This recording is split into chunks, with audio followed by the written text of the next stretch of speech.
It's in my head and I just can't get it out.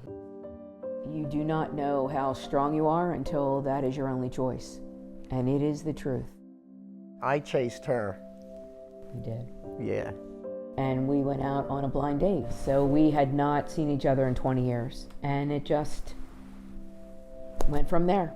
We've been together since. I love her kids.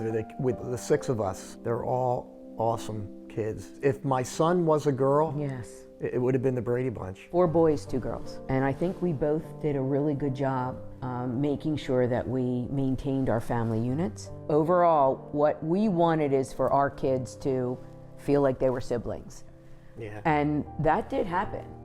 I was in Washington, D.C. and got lost. Lost for 2 hours. This is where I realized that I had something wrong with me and I couldn't read the GPS.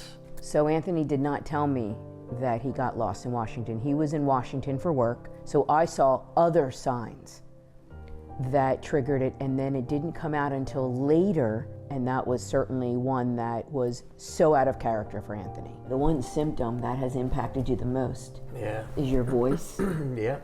and your short-term memory, right? Your language. And so we just try to work through it.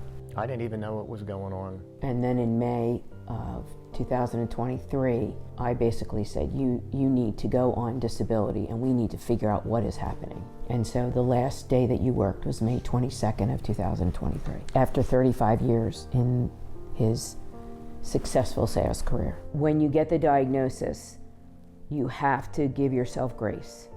You will feel many different emotions because the one area that is really difficult is coping. I think there's a lot of anxiety and stress in the world, and life is hard as it is.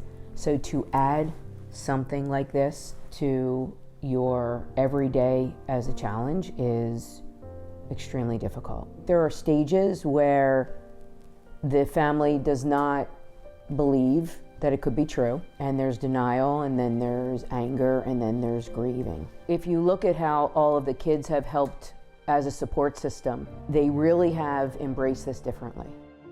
Anthony's children have really tried to make special moments. We're really building memories. My 2 sons have helped me on the financial side because we were going from a 2-income to a 1-income family. We were 10 years away from planning our retirement, and I had to flip everything. And then my youngest son, who is a health coach, did a lot of research and has helped Anthony with nutrition and fitness. We have to do everything possible to slow this down or beat this disease. They have me on TikTok. 24,000 followers on Instagram. I got 24,000. And about probably 20,000 now on TikTok. So at first we were a little bit reluctant about sharing. This is so private, and that is the way they grieved and they handled it. And we thought, you know what, we're going to take this on and see if we could help other people. We started talking about symptoms, and then we started talking about the diagnosis. And in addition to that, we started getting questions. Well, how did you know? And Karen, what was your first sign? And so those questions started triggering our next interview.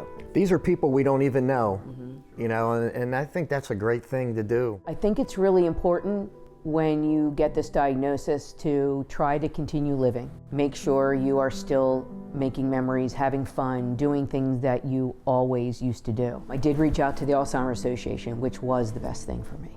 People were helpful, they were resourceful, and they gave me hope not to think of where it's going, but live day to day.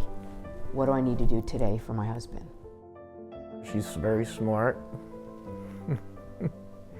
And I love her. You're my rock.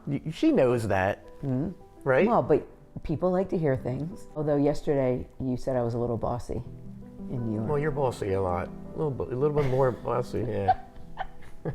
My main focus is maintaining his dignity, protecting him, and keeping him stress-free. Sickness and in health, you always think it's in health. We're the best of friends. We are going to really work through this together.